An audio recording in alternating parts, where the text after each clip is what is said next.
Baruch haba. Here we are. We are in the 12th Torah portion. And this is called Vayhi Vimei Amraphel. Yeah. And I called that So It Was in the Time of Amraphel. The construction is a little bit strange there, the way they did in the days of, but we can understand this is the time when this guy existed. The reading for the triennial cycle of this 12th Torah portion is frozen on PowerPoint for some reason. Well, it's Genesis chapter 14. There it is. And the Haftarah is Isaiah 41 verse 2 and on. And I don't think we'll have time to get to the Haftarah today. Let me just start with the prayer. Avinu Malkeinu, our Father, our King. מודיעים אנחנו לפניך תמיד כי אנחנו יכולים ללמוד את תורתך, אדוני. תודה לך כי נתת לנו את תורתך. תודה לך כי בחר בנו מכל העמים, אדוני. ולא רק אתמול וגם היום וגם בחר, כי אתה תמיד אלוהינו. באמת אתה אלוהי אברהם ואלוהי יצחק ואלוהי יעקב, גם אלוהינו. גם אנחנו רוצים לתת לך אהבתנו, אדוני, אהבתנו, כי אנחנו אוהבים אותך, אדוני, בכל לבבינו. וגם מודיעים אנחנו כי נתת לנו את בנך משיח ישוע. Okay, so here we are. Here's the kind of becoming our quasi-traditional glimpse at the Masorah. This is the Masoretic text, and you can see here is where our Torah portion begins today.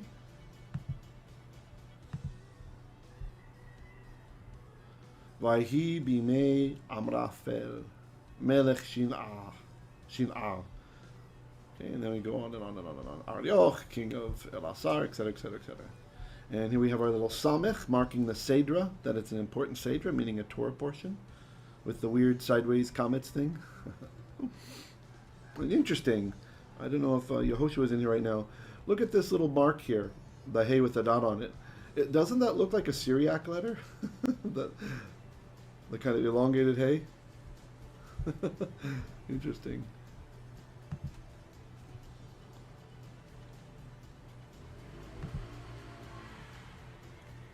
So, like we've been doing the last couple of weeks, I want to begin this week's pareshah, connecting it to last week's. So, we're going to first look at the last verse from last week's parashah.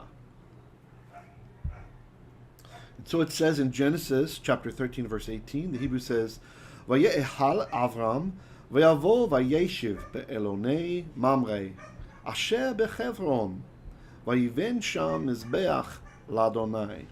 Okay, and I don't know why there's a quotation mark there, but we have the pei marking the end. There's a paragraph marking there. And so let's look at this first word.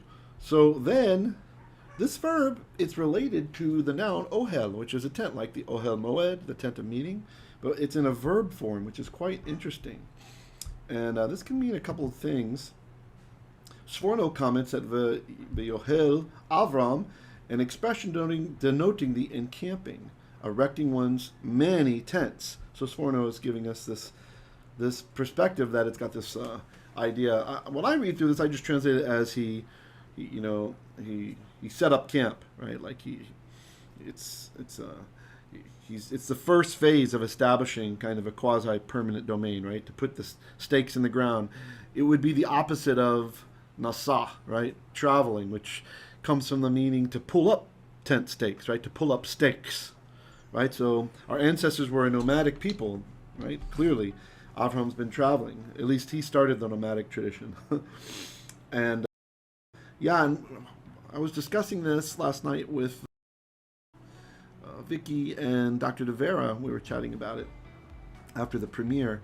And I realized as we were talking about it that you kind of have three words that go together, right? That kind of have a different level of intensity of to live in a place.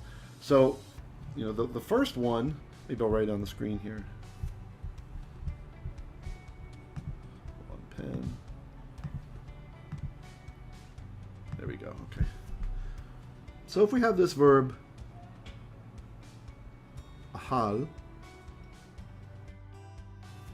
Can you see it? Interesting. It decided to draw it and then it erased it.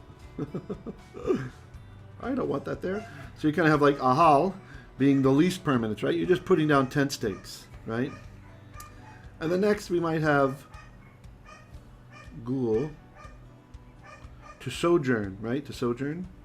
And then finally we would have yashav, right? So this would be like the least permanent, and then quasi-permanent, you're a sojourner, right? Like a resident alien. And then 3, yashav, you're a resident, right? The yoshavei haaretz, the inhabitants of the land.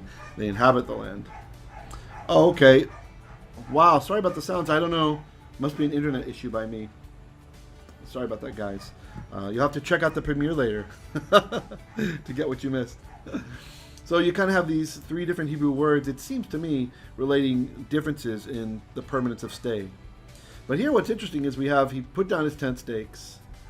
Avram put down his stakes. And then, when he arrived, vayeshiv, and he settled. The elonei Mamre, by the terebinths of Mamre, or the great oak, some call these, the sacred tree, because many of the locals, they treated it sacred since it had been alive for centuries.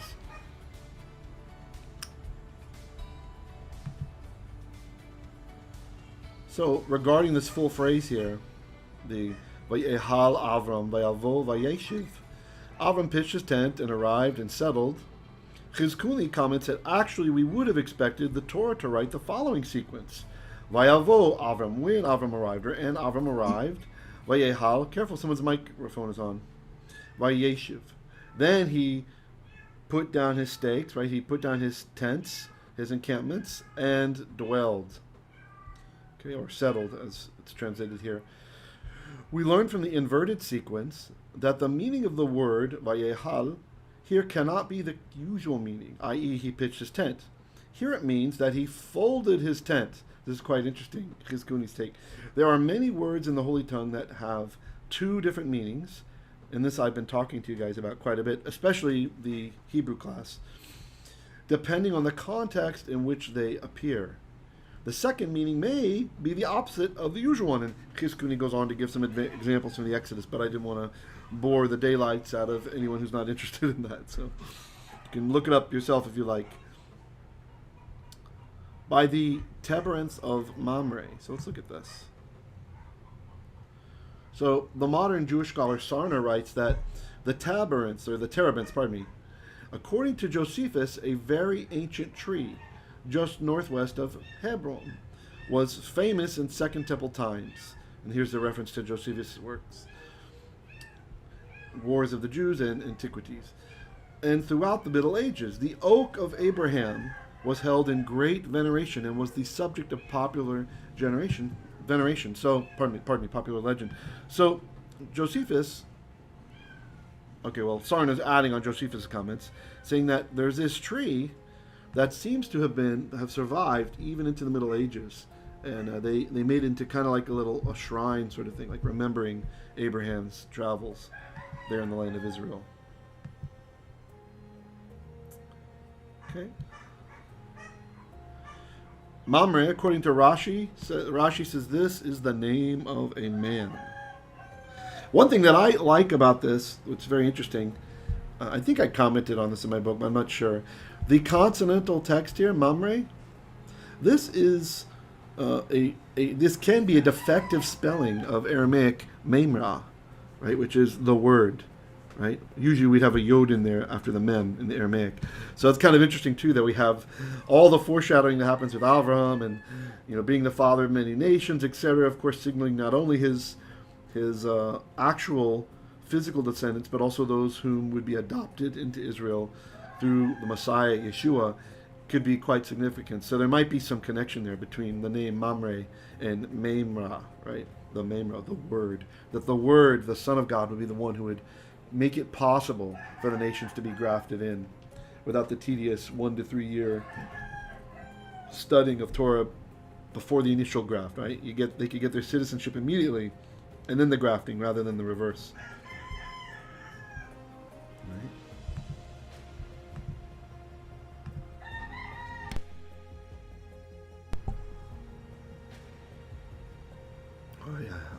trying to meet my coughs. Neighbors are burning trash again outside. Sorry if I'm coughing too much today. Okay, so Genesis chapter 14, verse 1.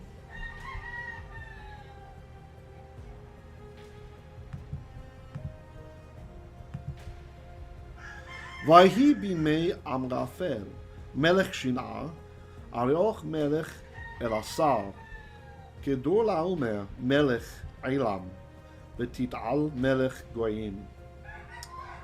So it was in the days of Amraphel. So let's look at this guy, Amraphel.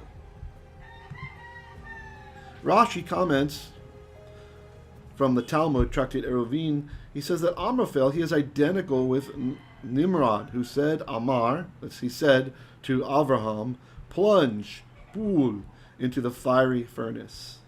So again, this is midrashic interpretation of who this person was, that it's another name for Nimrod. Melech Shinar, the king of Shinar, and it's interesting. I don't know if you guys remember back a couple Torah portions back when we were studying the Tower of Babel, and that before the people built the Tower of Babel, that they continued to head southwards towards Shinar, right? And the Hebrew text, the Masoretic text, said Shinar, but the Targumim, Onqelos and Yonatan, Pseudo Yonatan, they translated it as Bavel. So it's interesting that the Shinar was actually associated with Babel. And then we had another interpretation from the sages that said Shinar is on the way to Babel. So if it's just on the way to Babel, then that doesn't lend a lot of credence to this idea about who Amraphel was. But if it's one and the same, then yeah, there would be some credibility there. Okay, Aroch, king of Elasar, Kedor laomer, king of Elam, and Tid'al, king of the Goyim. It's Santa. He's the Gentile king. Yeah, there's different ways to interpret that. Let's get to that in a second. Come back to Melech Shinar.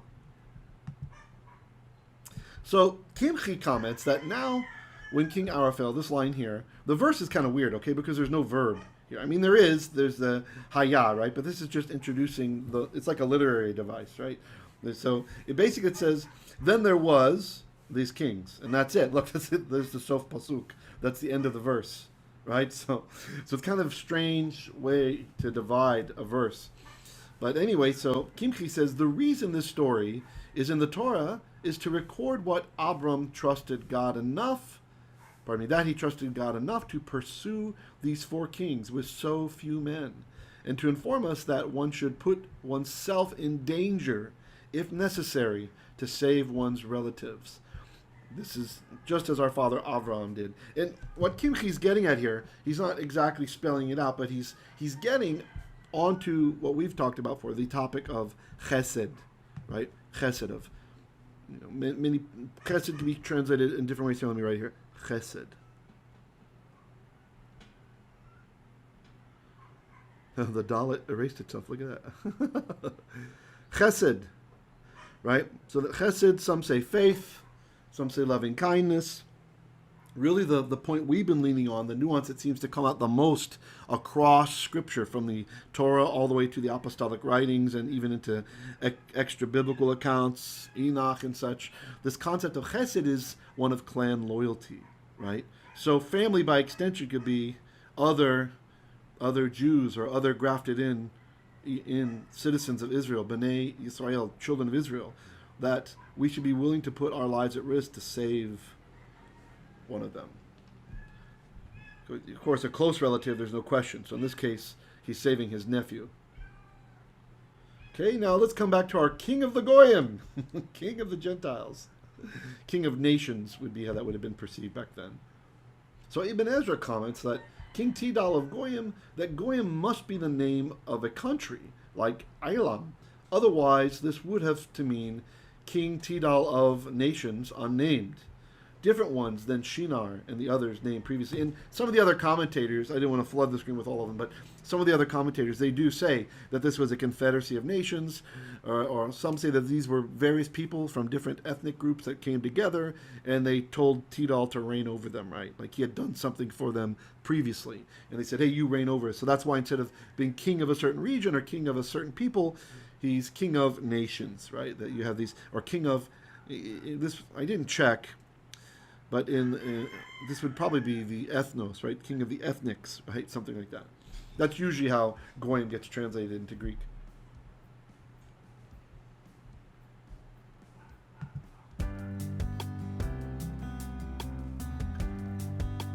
Genesis chapter 14, verse 2.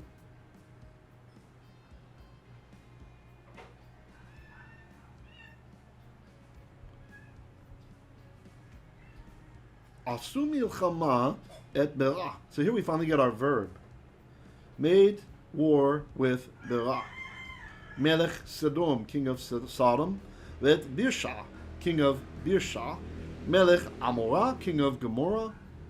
Shinav Melech Adma. So this is Shinav, king of this place called Adma, which is weird, it's like ground or earth. Veshem Ever, and Shem Ever, Melech Tzivoim, king of the Tzivoim. Umelech Bela, and King Bela. He, Tzoar, which this is a region here, we're not given his name, which is Tzoar, known as Tzoar. This is the town that Lot flees to later when Sodom and Gomorrah are being destroyed. So let's look at this guy Bera. These guys, we've got some. The Midrash Tanchuma gives us a lot of interesting information about these guys, and Rashi sums it up nicely. So we're going to be quoting Rashi here. So Bera, evil is Ra, right? Evil towards God and evil towards mankind, according to Midrash Tanchuma Lech Lecha 8, as referenced by Rashi. Okay, what about Birsha? Birsha. Because he rose by means of Rasha, of wickedness. That's why he got the name Birsha. And what about Shinav? Who's this guy? Why is his name what it is?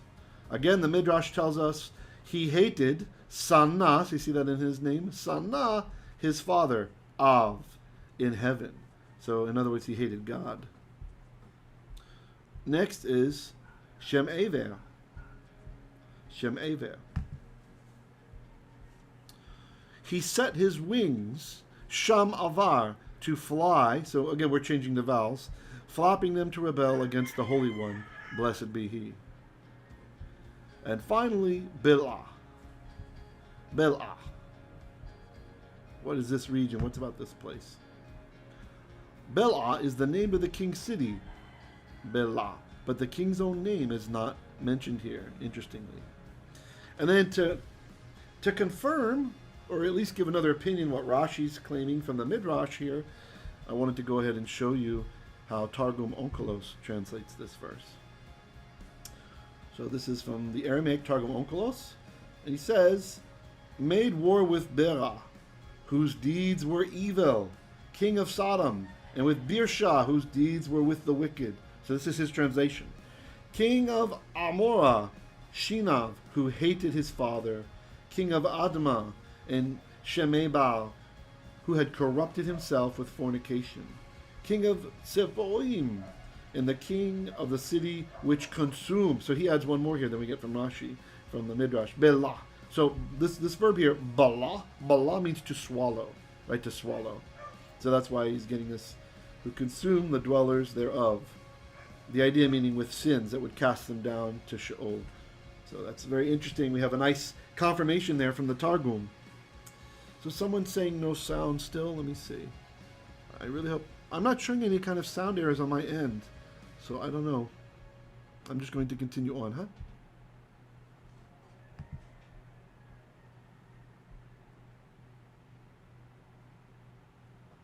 Yeah, Bessie says she has sound. Ted has sound. Yeah, I think it's just okay by you, brother. Oh, sister. Okay, Genesis chapter 14, verse 3.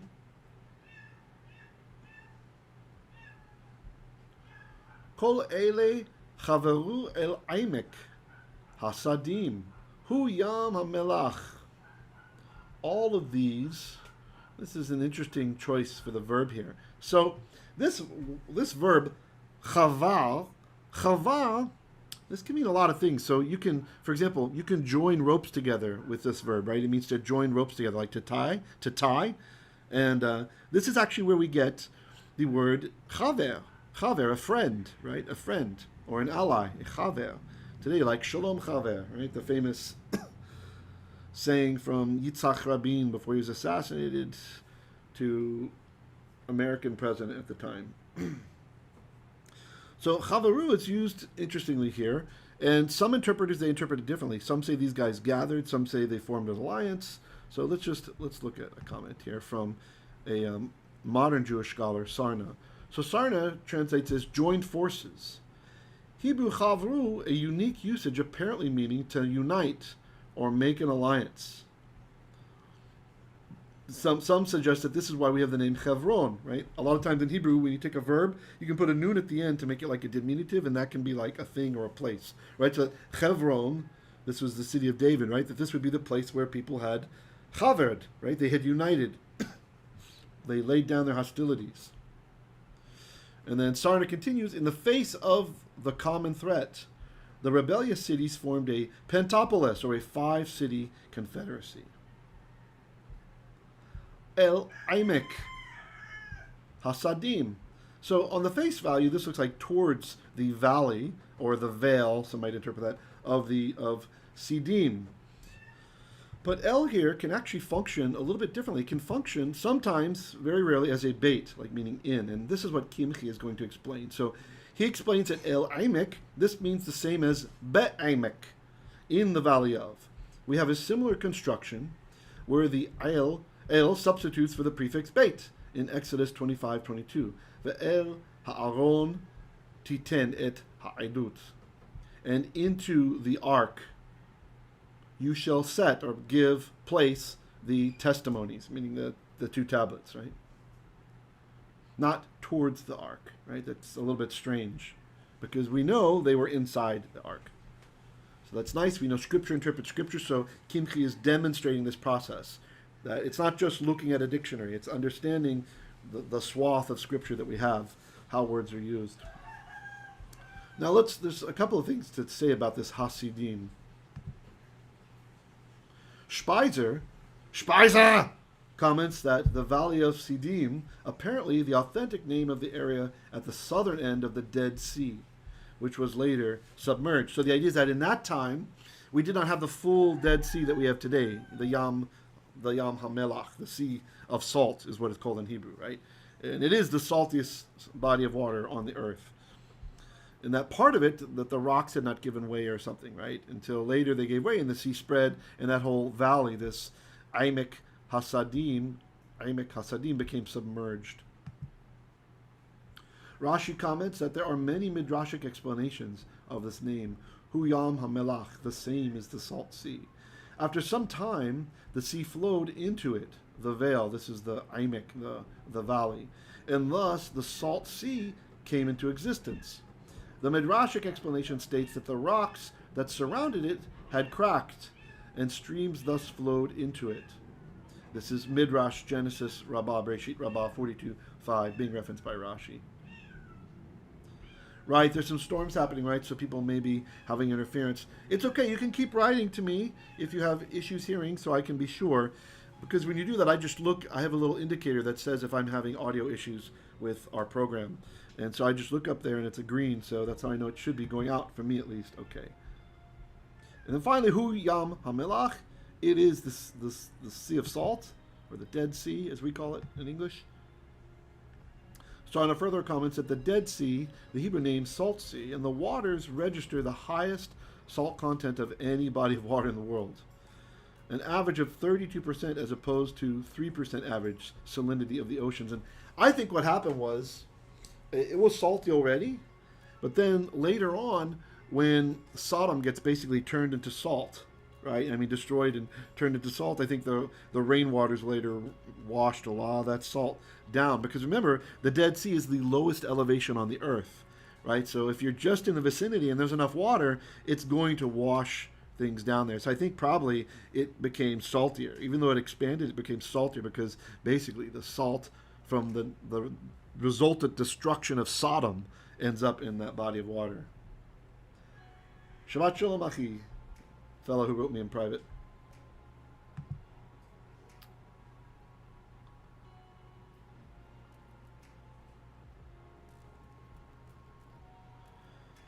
Genesis chapter 14, verse 4.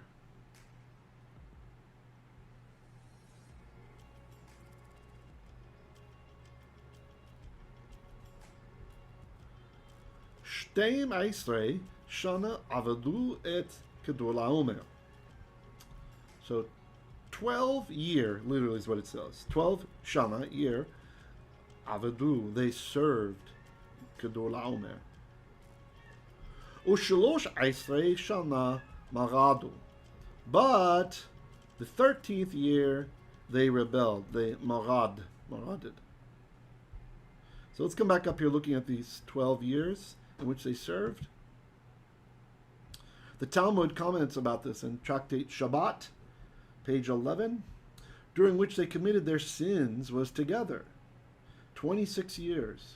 As it is written, 12 years they served kedol haomer, and 13 years they rebelled. And in the 14th year, kedol haomer came, arrived. The 12 years plus the 14 years during which they were enslaved were not years of tranquility, leaving only 26 tranquil years when they were sinful. So the Talmud is pointing out that they were sinful all this time, this confederation of nations. Avram only enters the fight because his family is involved. Otherwise, let the wicked destroy the wicked. Ushalos esrei shana. Now on this end, 12 years, there's another comment I want to share with you guys. This is from Seder Olam. The Seder Olam interprets Ushalosh esrei shana to mean and 13 years. In other words, they rebelled 13 years. It adds these 13 years to the 12 years mentioned previously in our verse and claims that the Bible deals with a 25-year period, 12 of service, and 13 years of rebellion. So just a little slightly different there. And Targum Onqelos translates this: 12 years they had served kedol haomer, and in the 13th year they rebelled. Okay, so just exactly like we did. And one more comment on the whole verse. Sarna chimes in that Hebrew omits the preposition, as in these verses, thus allowing the number to be treated as an ordinal or cardinal. The present rendering is the most natural. Some exegetes understand the rebellion to have lasted 13 years, right? Instead of just being on the 13th, that they're actually rebelling for a full 13 years.